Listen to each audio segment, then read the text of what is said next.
The government seemed unable to protect its own people.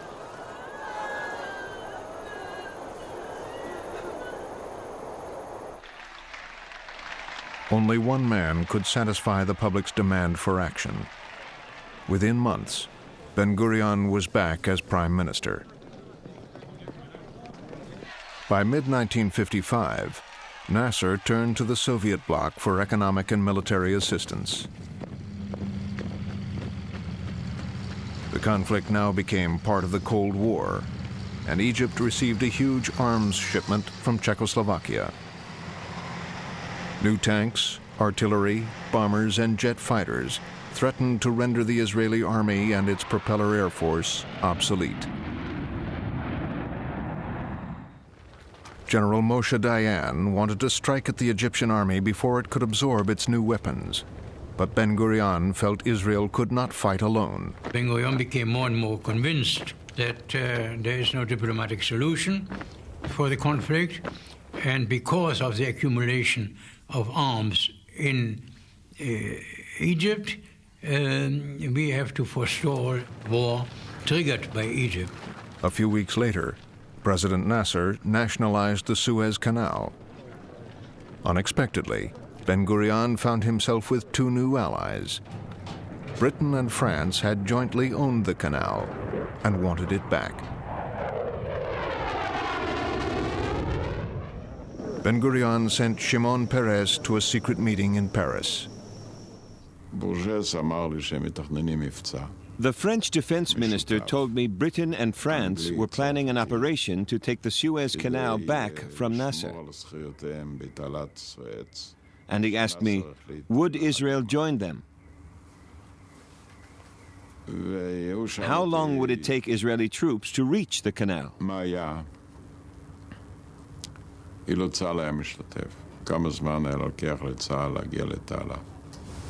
Ben-Gurion waited anxiously for the return of his emissary. Ben-Gurion asked me, well, what did the French say? So I began to tell him about their plan. He interrupted and said, okay, this changes everything. We'll go with them. Israel invaded Egypt, secretly supported by Britain and France.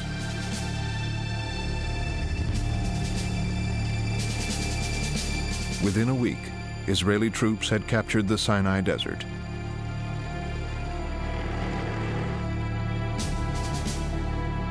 Britain and France tried to retake the Suez Canal until international pressure forced them to withdraw. But for Israel, the war was a triumph.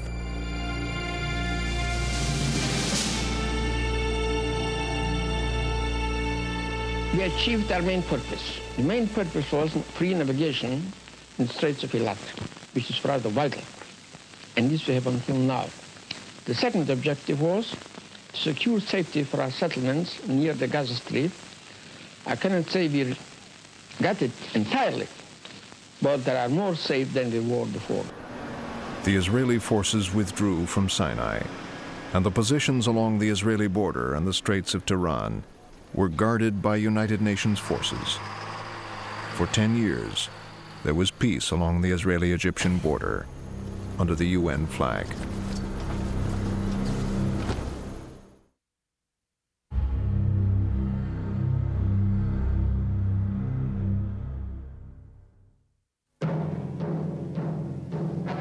Trouble and death in the Middle East.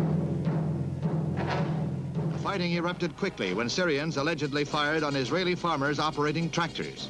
Israel used tanks, mortars, and aircraft to counterattack. Israeli Premier Levi Eshkol said, friendly foreign powers will understand the situation.